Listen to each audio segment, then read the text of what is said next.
झारखंड के मुसलमानों को सियासी मोहरा बनाने और बुनियादी सुविधाओं को नजरअंदाज करने के विरोध के साथ मजलिस के बैनर तले रांची में बैठक आयोजित हुई, जहां सत्ता और विपक्ष पर बैठी राजनीतिक पार्टियों पर आरोप लगाया गया कि झारखंड राज्य के 21 वर्ष हो गए, बावजूद मुसलमानों के हक अधिकार खासकर बुनियादी सुविधाओं से वंचित रखा गया।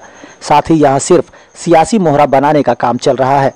अल्पसंख्यक समुदाय को कैसे हक अधिकार और बुनियादी सुविधाएं मिले, इसके लिए विचार विमर्श किया गया, जिसमें शिक्षा, स्वास्थ्य, रोजगार, उद्योग, विभिन्न सरकारी बोर्ड, निगम आयोग, विश्वविद्यालयों में सहभागिता, बैंक ऋण सुविधाओं आदि पर ध्यान देने की बात कही गई।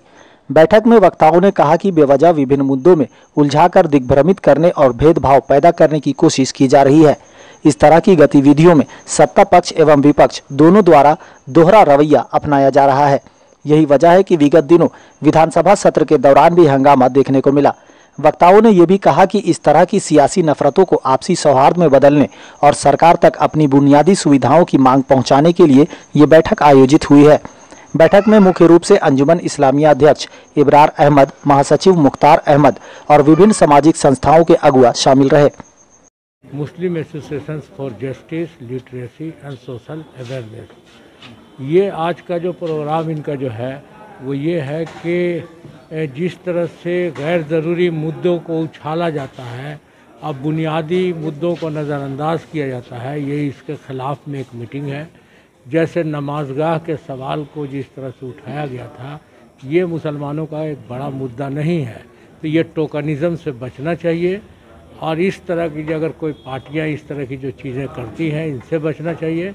और दूसरे तरफ जो है, जो विपक्ष की पार्टियां जो है, जो बड़े पैमाने पे मुद्दे को उछाल करके जो रोज़ी रोटी का मसला है, रोज़गार का मसला है, इसको पसे पुष्ट डाला जाता है, तो इसके ख़िलाफ़ में जो है ये डिफरेंट मुस्लिम ऑर्गेनाइजेशन की मीटिंग है।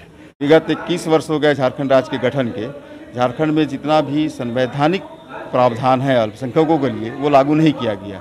अल्पसंख्यक आयोग का मामला हो, हज कमेटी का मामला हो, वक्फ बोर्ड का हो, अल्पसंख्यक वित्त निगम का हो, या इस तरह के जितने बोर्ड, निगम, संवैधानिक इकाइयाँ हैं वो गठित भी की गई। हज कमेटी बना या वक्फ बोर्ड बना तो न तो उन्हें कोई बहुत वित्तीय अधिकार दिए गए, न ही उनको बहुत ज़्यादा सक्षम बनाया गया। तो हमारा कहना है कि जो मुद्दे हैं उन मुद्दों को भटकाने की ज़रूरत नहीं है, बल्कि मुद्दों को समाधान करने की ज़रूरत है। मजलिस एक कोऑर्डिनेशन ग्रुप है, जितने भी इदारे हैं शहर के उसका, तो हम लोग जो बेसिक मुद्दा है आज के डेट में मुसलमानों का उस पर चर्चा करने के लिए हम अपने समाज के जितने बुद्धिजीवी लोग हैं उन लोगों को आमंत्रित किए हैं और अभी बैठक चल रही है।